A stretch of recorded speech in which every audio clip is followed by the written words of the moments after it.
Tuhan telah menyertai, memelihara kita semua, sehingga kita bisa melewatinya dengan kekuatan dan pertolongan Tuhan. Semuanya itu adalah anugerah yang luar biasa bagi kita. Banyak hal yang harus kita syukuri. Seperti halnya juga dengan STT Fata yang sudah bisa meluluskan 14 mahasiswa dengan perjuangan yang keras daripada para pimpinan, Bapak Ibu asrama, dosen, sehingga saudara bisa mendengarkan tadi, pingin pulang bukan sekali tapi berkali-kali ya, tapi tidak pulang juga dan akhirnya bisa menyanyikan Utuslah Aku. Terima kasih juga untuk semua pelayan altar yang pada hari ini telah dengan segenap hati melakukan pelayanan sehingga jemaat boleh diberkati. Kita akan bersama-sama memperhatikan firman Tuhan pada pagi hari ini yang bebas tema. Kita akan memperhatikan firman Tuhan yang terambil dari kitab Injil Yohanes pasal yang ke-20 ayat 1 sampai 9, 13 sampai 16, kemudian Hosea 6 ayat 2 dan 3. Kalau Bapak Ibu sudah mendapatkan silahkan berdiri, nanti Ibu Yulia yang akan membacakan ayat-ayat ini bagi kita. Yohanes 20 1 sampai 9, 13, 16, Hosea 6 ayat 2 dan 3. Injil Yohanes pasal 20 ayat 1 sampai 9 dan ayat 13 sampai 16. Demikian bunyi firman Tuhan. Pada hari pertama minggu itu, pagi-pagi benar ketika hari masih gelap, pergilah Maria Magdalena ke kubur itu dan ia melihat bahwa batu telah diambil dari kubur. Ia berlari-lari mendapatkan Simon Petrus dan murid yang lain yang dikasihi Yesus dan berkata kepada mereka, Tuhan telah diambil orang dari kuburnya dan kami tidak tahu di mana ia diletakkan. Maka berangkatlah Petrus dan murid yang lain itu ke kubur. Keduanya berlari bersama-sama. Tetapi murid yang lain itu berlari lebih cepat daripada Petrus, sehingga lebih dahulu sampai di kubur. Ia menjenguk ke dalam dan melihat kain kapan terletak di tanah. Akan tetapi ia tidak masuk ke dalam. Maka datanglah Simon Petrus juga menyusul dia dan masuk ke dalam kubur itu. Ia melihat kain kapan terletak di tanah.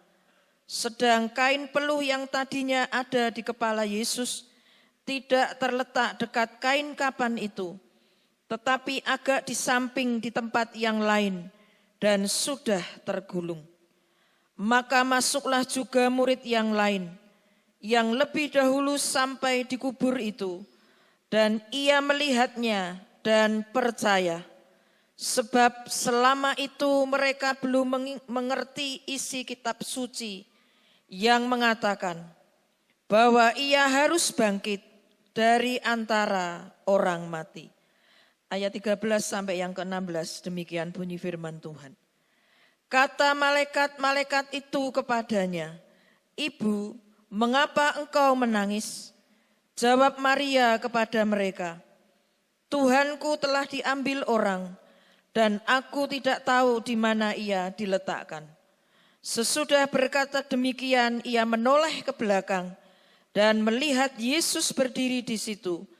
Tetapi ia tidak tahu bahwa itu adalah Yesus. Kata Yesus kepadanya, Ibu, mengapa engkau menangis? Siapakah yang engkau cari? Maria menyangka orang itu adalah penunggu taman, lalu berkata kepadanya, Tuan, jikalau Tuhan yang mengambil dia, katakanlah kepadaku di mana Tuhan meletakkan dia, supaya aku dapat mengambilnya. Lalu kata Yesus kepadanya, Maria. Maria berpaling dan berkata kepadanya dalam bahasa Ibrani, Rabuni, artinya guru. Kitab Hosea pasal yang ke-6 ayat 2 dan 3 demikian bunyi firman Tuhan. Ia akan menghidupkan kita sesudah 2 hari. Pada hari yang ketiga Ia akan membangkitkan kita dan kita akan hidup di hadapannya. Marilah kita mengenal dan berusaha sungguh-sungguh mengenal Tuhan. Ia pasti muncul seperti fajar. Ia akan datang kepada kita seperti hujan pada akhir musim yang mengairi bumi. Amin. Terima kasih. Mari kita berdoa. Inilah kami ya Tuhan, dalam segala keterbatasan kami, untuk merenungkan kebenaran Tuhan. Karena itu Tuhan, kiranya Allah Bapa, Tuhan Yesus dan Roh Kudus menolong kami Tuhan untuk bisa memahami setiap firman yang kekal adanya. Sehingga kami boleh hidup di dalam kebenaran firman-Mu oleh karena kuasa Roh-Mu yang kudus. Dan kiranya kami boleh mengalami setiap saat perjumpaan pribadi dengan Engkau ya Tuhan. Karena itu Bapa, Engkau tolong kepada hamba-Mu dalam segala kelemahan dan ketidakmampuannya. Supaya Allah Bapa, Tuhan Yesus dan Roh Kudus sendiri yang akan menyatakan sesuai kehendak-Mu melalui alat-Mu ini. Engkau memberkati seluruh yang hadir di sini Tuhan. Yang sudah dengan bersungguh-sungguh berupaya untuk mencari Tuhan pada hari Sabat ini. Engkau memberikan berkat yang telah Kau sediakan pada hari Sabat. Di dalam nama Tuhan kami Yesus Kristus. Haleluya. Amin. Silakan duduk. Mari kita akan bersama-sama benar-benar ekstra fokus memperhatikan firman Tuhan.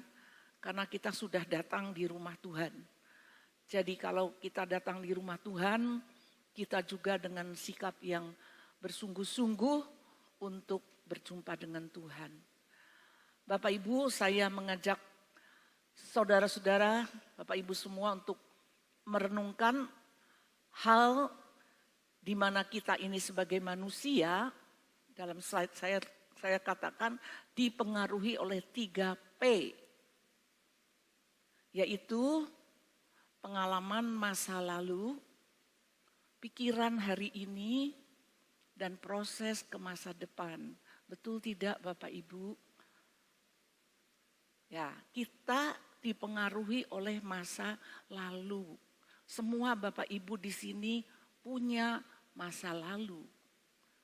Bagaimana masa lalu Bapak Ibu?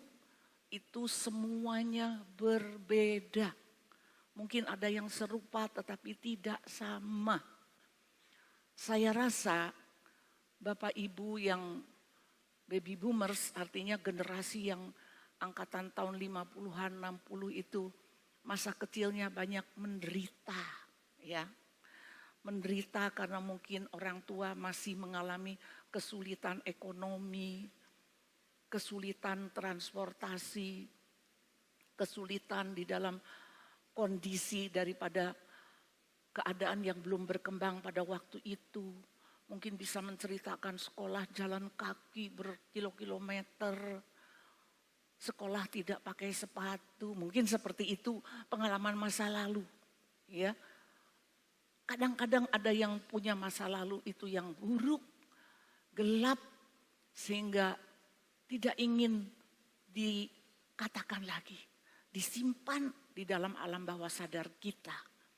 Mungkin ada yang pernah mengalami peristiwa yang tragis dalam kehidupan ini. Merasakan kengerian, tidak bisa hilang. Itu menjadi trauma. Atau mungkin masih remaja, sering dibully, sering direndahkan di sekolah, di lingkungan. Itu tersimpan semua. Bahkan yang pernah mengalami kecelakaan, trauma, tidak mau lagi naik sepeda motor karena trauma. Hal-hal itu akan mempengaruhi kita dalam pikiran dan pertimbangan kita di masa sekarang ini. Karena perbedaan pengalaman di masa lalu itu, maka pikiran dan pertimbangan kita semua ini juga akan berbeda-beda. Ada yang sangat hati-hati oleh karena pengalaman masa lalu. Ada yang kemudian justru menjadi apa ya dalam bahasa Jawanya, bloboh dan gampang menggunakan uang karena apa? Dulu aku susah. Dulu aku mau beli ini, mau beli itu saja susah. Sekarang anakku jangan susah seperti aku. Anakku harus senang. Apa yang mereka mau kuturuti. Dulu aku semua ini tidak boleh. Tidak boleh.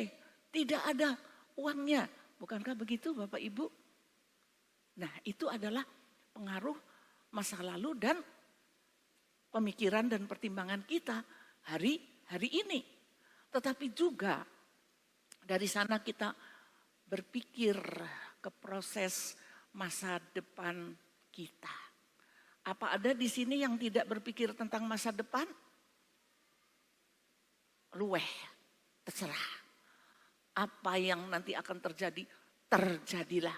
Apakah begitu? Saya rasa pasti tidak. Semua mesti berpikir, yang muda, yang belum berjodoh, berpikir siapa nanti jodohku.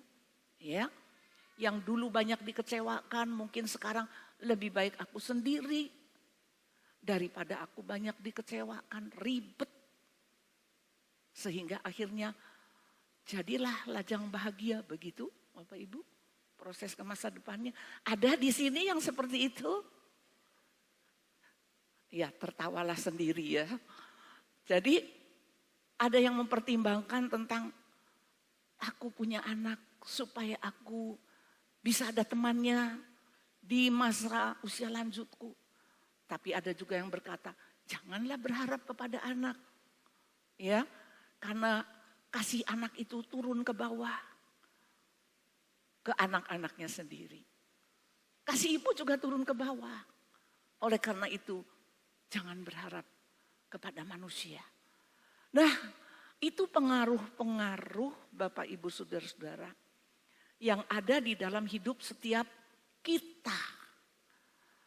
Apa yang terjadi dengan murid-murid Tuhan, Bapak Ibu Saudara, pasca kematian Tuhan Yesus.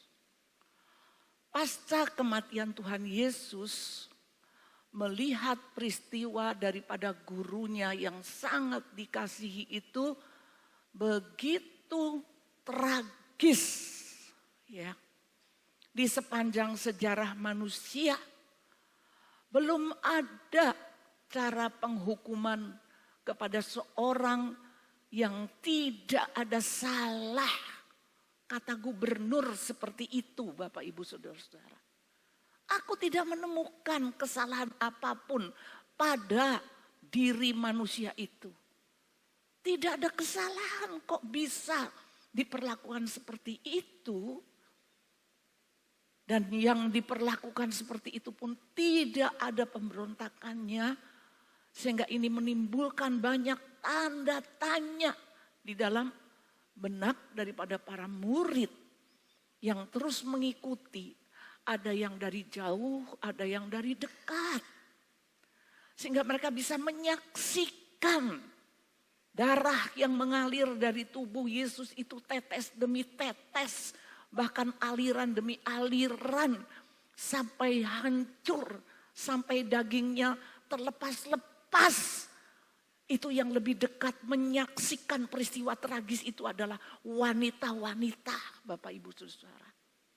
Yang ada di dekat sampai didirikannya salib itu adalah wanita-wanita, beberapa nama Maria, Salome, dan yang lain-lain. Sementara murid yang laki-laki dari jarak yang jauh. Jadi itu bisa menimbulkan trauma Bapak Ibu Saudara.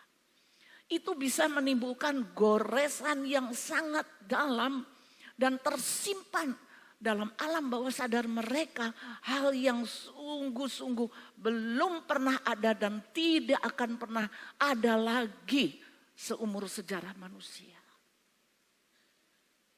Sehingga dengan demikian, pada hari yang ketiga, perempuan-perempuan itu, dan yang dicatat oleh Yohanes ini khususnya Maria Magdalena. itu datang ke kubur Yesus dan melihat bahwa batu sudah tergolek.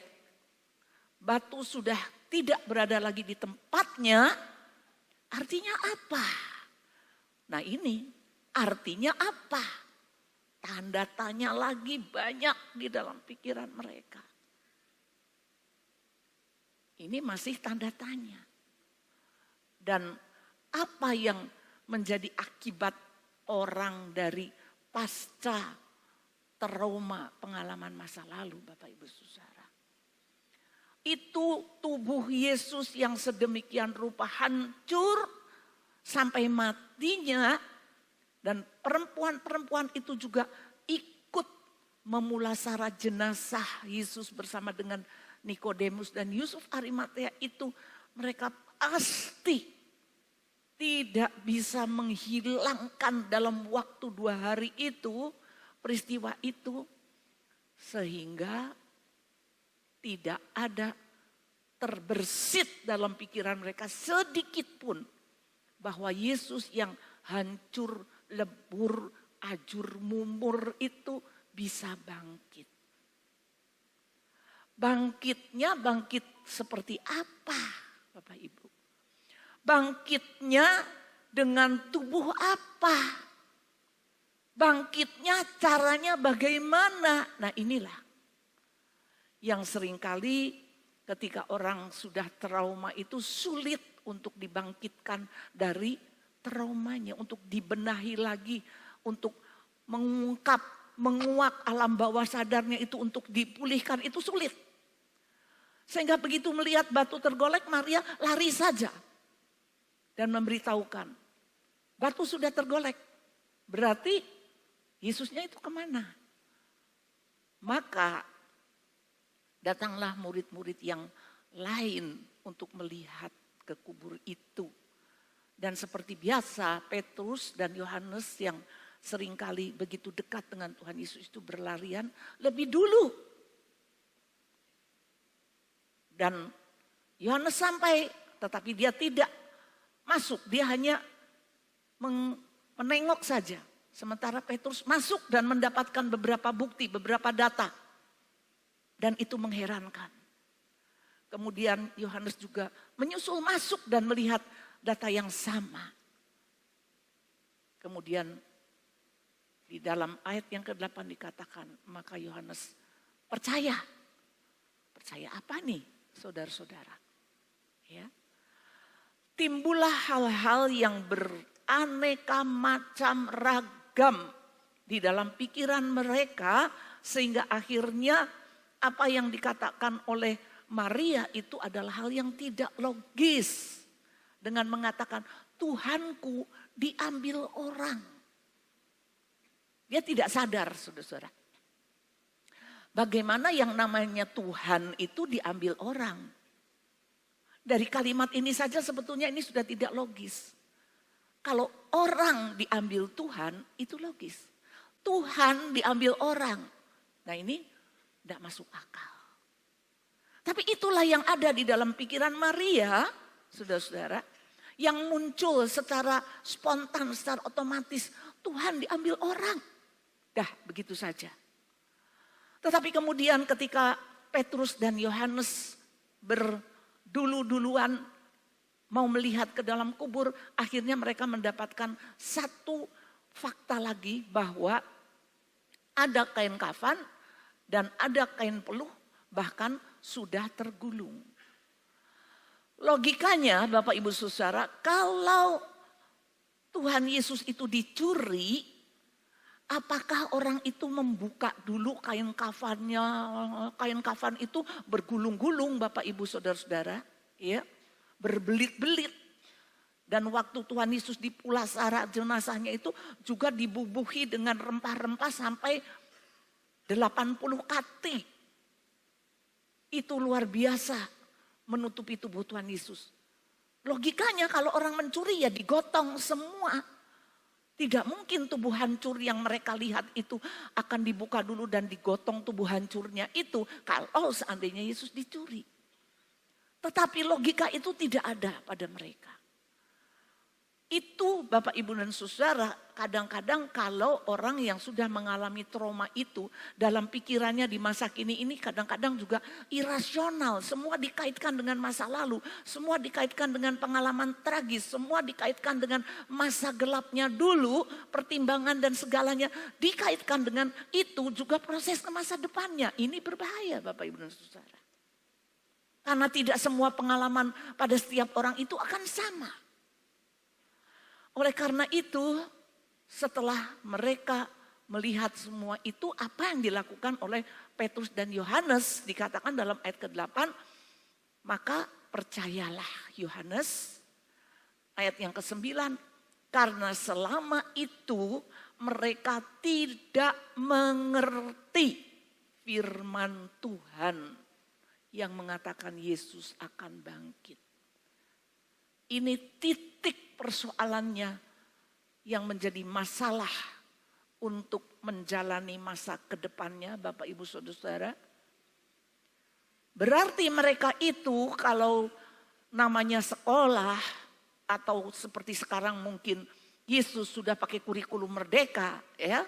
Merdeka artinya apa? Langsung belajar di tempat, langsung praktek dengan para orang sakit, dengan orang-orang yang minta dilayani, orang kerasukan, setan dan sebagainya, mereka belajar, tidak di kelas.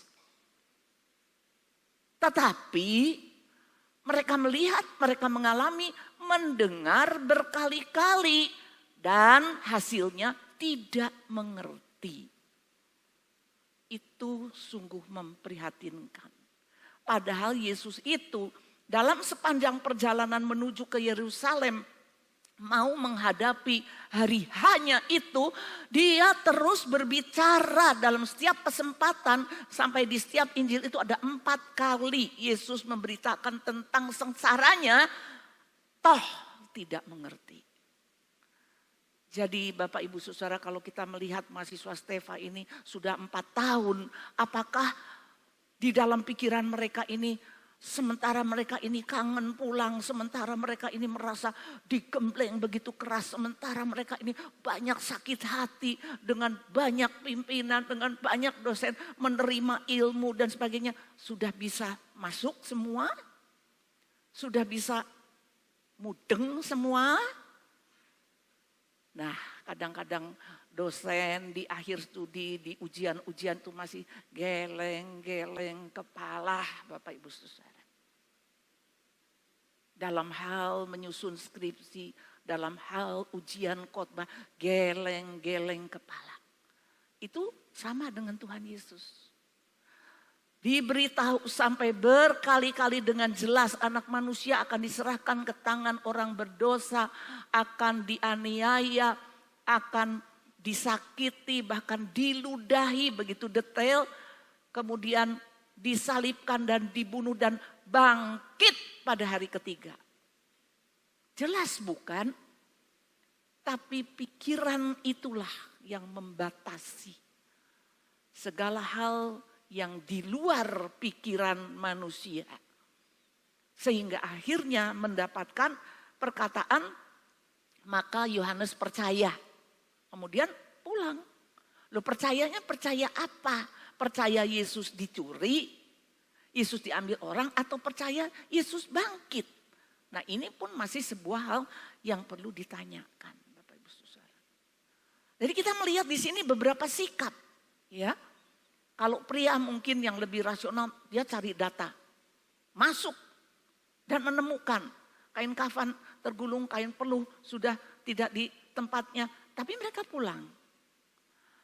Tetapi disinilah Bapak Ibu Saudara, apa yang dilakukan oleh Maria. Dalam slide berikutnya saya katakan, P yang keempat yang harus kita alami. Jadi bukan P3 saja, pengaruh pengalaman masa lalu, pikiran masa kini, proses ke masa depan bagaimana.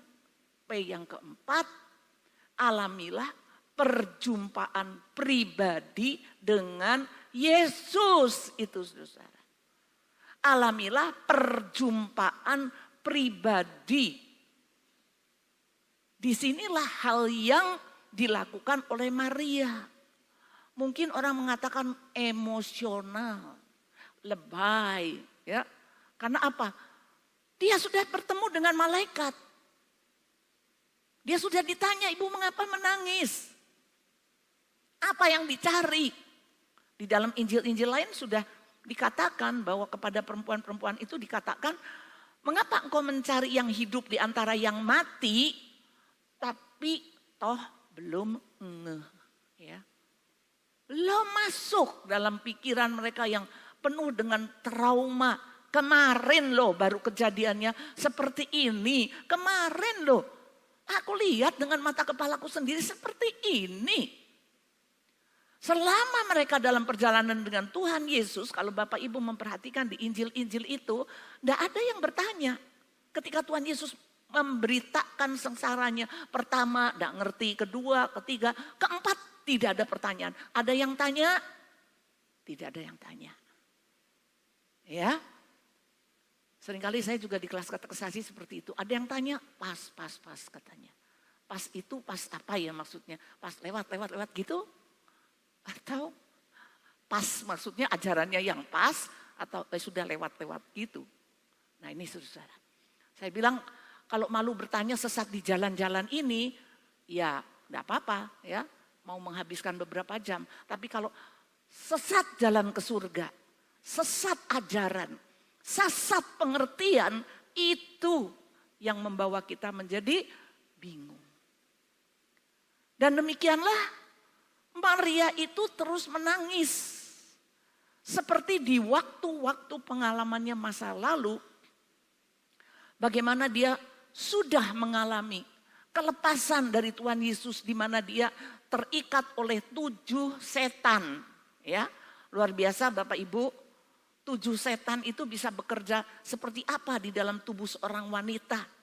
Mungkin susuknya di bibir, susuknya di kening, susuknya di mana-mana saja untuk daya tarik dan sebagainya kita tidak tahu.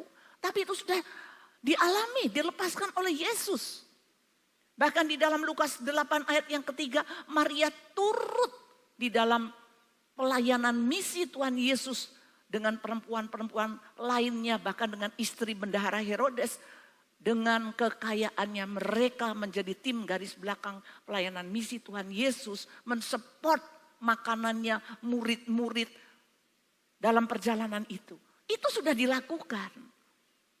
Tetapi mengapa masih ada hal yang membatasi? Masih ada hal yang merupakan satu kendala yang justru yang terbesar. Tidak mengerti bahwa Yesus itu bisa bangkit. Ini yang harus kita renungkan di dalam hidup kita Bapak Ibu dan saudara-saudara, ketika kita berulang kali makan minum perjamuan kudus, berulang kali makan minum perjamuan kudus, apa maknanya bagi kita itu? Apakah hanya sampai pada tubuh Yesus yang hancur begitu rupa, memberikan darahnya untuk menyucikan dosa kita, memberikan tubuhnya untuk memberikan pemulihan bagi hidup kita. Itu saja sampai di situ Bapak Ibu Saudara. Di sini Maria masih belum terima. Kalau Yohanes dikatakan di ayat yang ke-8 percaya. Ya kita semua di sini percaya. Tetapi percaya itu ternyata belum cukup Bapak Ibu Saudara menjadi orang Kristen. Saya orang percaya. Percayanya percaya apa, saudara? Percaya yang seperti apa? Bagaimana kita percaya itu? Nah, oleh karena itu kita harus memiliki tekad seperti Maria itu yang kalau belum berjumpa secara pribadi belum akan mengubah hidupnya, Bapak Ibu Saudara. Dia dulu melayani Yesus dalam keadaan fisik Tuhan Yesus. Dia bisa melihat, dia bisa mengalami bagaimana Yesus itu menyembuhkan dia, menyembuhkan orang banyak, melakukan mujizat ini dan itu. Tapi sampai pada titik Yesus hancur fisiknya, belum ada lagi suatu pembaruan pemahaman. Belum mengerti sampai seperti apa. Kalau bangkit itu seperti apa rupanya? Kan waktu itu di dalam Yesaya 52 ayat yang ke-13. Tidak seperti manusia lagi rupanya. Rupanya Yesus maksudnya saudara. Kalau tidak seperti manusia, seperti apa? Dikuyo-kuyo seperti itu. Seperti apa? Dan itu masih melekat kuat dalam pikiran Maria. Sampai dia pokoknya ya, diberitahu malaikat pun juga dia belum puas. Kalau dia belum mengalami sendiri perjumpaan pribadi. Bapak, Ibu, dan Saudara, kiranya Bapak, Ibu, Saudara semua dan saya tidak puas kalau kita itu hanya mendengar khotbah seminggu sekali, seminggu 2 kali, 3 kali pun sebelum kita sendiri mengalami perjumpaan pribadi. Loh, perjumpaan pribadi itu seperti apa? Nah ini Bapak, Ibu, Saudara. Kalau kita menyembah kepada Tuhan, apakah kita sudah menyembah dengan segenap jiwa? Artinya pikiran, perasaan kita, kemauan kita pada waktu itu. Dengan segenap roh kita itu menyembah kepada Tuhan. Sampai kita bisa mengalami itu. Bukan Tuhan yang bisa dilihat dipegang, tetapi yang dialami. Sehingga dengan demikian kalau kita menyembah Tuhan, masih ada kadang-kadang orang yang berpikir, aku raisoi yang menyanyi seperti itu, yang ngawang kemana gitu tuh aku enggak bisa. Jadi sementara orang menyembah kita berpikir, atau kita melayang kemana-mana pikirannya. Atau kita coba ikut. Nah saudara-saudara, jadi perjumpaan kita dengan Tuhan itu bukan hanya dalam perjumpaan dinas. Kenapa saya katakan dinas? Ya dinas artinya kita mengajukan kepada Tuhan berbagai permohonan ataupun proposal yang berpoin-poin setiap hari. Itu perjumpaan dinas kalau saya bilang Bapak, Ibu, Saudara ya. Nah jangan yang seperti itu. Tetapi Maria itu dengan segenap hatinya, dengan segenap jiwanya, dengan segenap pikirannya. Pikiran yang bagaimana? Tuhanku dicuri orang. Ya salah toh. Ya sudah, apa keberadaan kita? Tuhan aku enggak bisa. Tuhan aku enggak ngerti. Tuhan aku ingin tahu yang sebenarnya seperti apa. Ibu-ibu, bapak dan saudara-saudara yang mendengarkan khotbah itu bisa mengatakan, aku suka khotbah yang ini, aku suka khotbah yang bapak itu, ibu itu. Saudara-saudara kami ini ketika persiapan itu, mohon ampun kepada Tuhan. Karena kami ini tidak mampu. Itu betul Bapak Ibu Saudara. Tanyakan kepada semua yang pengkhotbah. Saya pernah mendengar seorang pendeta dari gereja yang besar. Ya, dalam kata-kata di khotbahnya itu dia mengatakan, saya pikir dia itu pandai ya dari semua kata-kata khotbahnya itu, buku ini, buku itu. Tapi dia mengatakan, setiap kali mau khotbah, saya itu tertekan. Loh, kok podombe aku? Nah, kalau aku ini siapa gitu? Kalau dia itu siapa? Kok dia juga tertekan? Kenapa? Ya seperti Maria itu. Ya. Tidak cukup diberitahu oleh malaikat. Tidak cukup saudara itu hanya mendengar dan mendengar dan mendengar. Tetapi saudara harus seperti Maria mencari dengan segenap hati dan segenap jiwanya. Sampai Yesus sudah ada di belakangnya, dia masih bilang, dia kira itu penjaga taman. Jikalau engkau yang mencurinya, tolong tunjukkan kepadaku di mana kau letakkan Tuhanku itu. Tapi puji Tuhan, Tuhan itu tidak marah. Dia tidak menyapa yang, hei Maria. Tidak begitu Bapak Ibu Saudara. Ya, kalau kami dengan mahasiswa mungkin, weh apa itu? Salah itu. Ya, mungkin kalau dosen seperti itu. Tapi kalau Tuhan Yesus, Maria, kata yang pernah masuk begitu indah dan lembut di dalam benak hati Maria itu, masuk ke dalam. Sehingga ini menjadi sebuah pengalaman sangat indah. Dan pada saat itu dengan kata yang lembut itu pun Maria syok. Syok now, saudara-saudara. Apa yang terjadi? Itu dia orangnya. Oh, sungguh. Kalau malu ya malu Bapak Ibu Saudara. Suatu saat ada seorang ibu yang mau ke pasar membawa belanjaan-belanjaannya itu. Kemudian ada sebuah mobil lewat, dia cegat Bapak Ibu Saudara. Dan mobil itu berhenti. Kemudian dia bilang, enggak ke barang-barangku. Supir itu naikkan barang-barangnya. Ting pundi mbah, ting peken gitu kan. Terus sampailah di pasar, tolong duk ke, terus diturunkan. Terus kemudian dia ambil uang. Kemudian orang-orang di pasar itu terkejut, mbah, niku Sultan Hamengkubuwono mbah. Waduh, saudara-saudara. Dia tidak kenal. Sultan sedang turun ke bawah meninjau pasar. Dia kira itu siapa karena diberhentikan, berhenti. Dia mau kasih uang, betul usah mbah. Aduh malunya saudara-saudara. Karena dia tidak kenal itu Sultan. Nah agaknya seperti itu juga Maria. Tapi Tuhan Yesus tidak apa-apa. Tuhan Yesus mengerti setiap perasaan.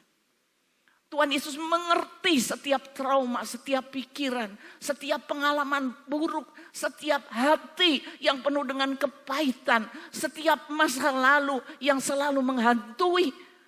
Tuhan Yesus paham itu semua. Dan itu adalah titik perubahan dari min naik sampai 0, 1, 2, 3, 10 dia lari. Kepada teman-teman murid-murid dan memberitakan itu semua. Luar biasa Bapak Ibu Saudara-saudara. Itu yang membuat manusia itu bisa bergerak karena dia punya pengalaman pribadi dengan Tuhan Yesus yang menghapuskan 3P yang lain itu.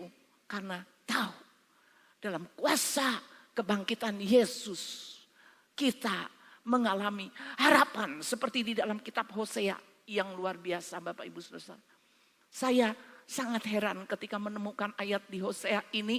Kenapa? Karena di Hosea ya, kitab yang juga tidak terlalu panjang dan tidak terlalu terkenal, itu ratusan tahun sebelum Yesus, tetapi di situ terselip 2 ayat yang luar biasa. Kita akan dibangkitkan. Pada hari ketiga kita akan dibangkitkan.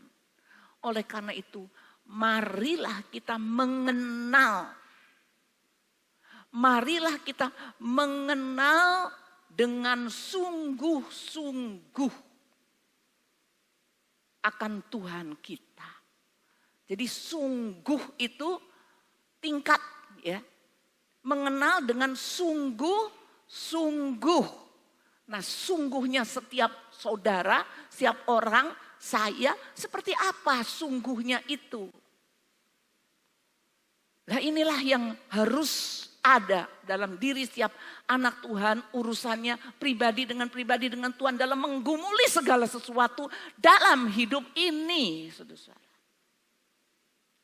Jadi kalau sekarang kita biasa bergaul dengan orang di media sosial, di dunia maya dengan orang bisa di Amerika, bisa di Jepang, bisa di negara lain, bisa di pulau lain. Kita bangga bahwa jangkauan kita itu adalah dunia yang luas. Bahkan kita bisa mendapatkan hubungan yang dekat dengan orang di luar jauh sana. Dan kita berkencan orangnya akan datang. Tetapi ketika orangnya datang kita kaget Bapak Ibu. Karena kita belum mengalami perjumpaan secara pribadi. Ketika kita mengalami perjumpaan pribadi, apa kata kitab Hosea? Ia pasti, katakan di situ, pasti terbit seperti fajar. Saudara, apakah tadi pagi ada yang berdoa supaya matahari terbit? Ada? Gak ada, bukan? Matahari pasti terbit. Itulah kepastian. Jawaban ketika kita sudah berjumpa dengan Tuhan secara pribadi, ada jawaban. Yang pasti seperti fajar menyingsing. Bahkan seperti hujan yang turun. Fajar mengartikan harapan, harapan yang akan terbit dalam hidup kita. Seperti apapun kita ini.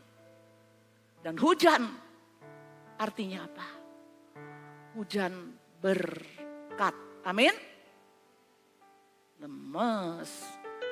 Hujan berkat yang menumbuhkan tumbuh-tumbuhan dan beri makanan kepada manusia. Amin. Amin ya. Kalau sudah semakin jelas, aminnya semakin keras ya. Hujan yang menumbuhkan segala tumbuh-tumbuhan, memberikan biji dan memberikan apa yang bisa kita makan. Hujan akhir musim yang memberikan kesuburan pada bumi. Artinya Bapak Ibu dan Saudara, jangan cukup apa yang saudara lakukan dalam ibadah kita tiap minggu.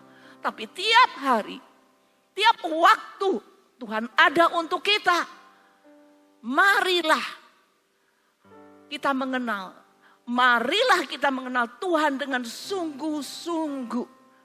Karena Dia akan pasti terbit seperti fajar.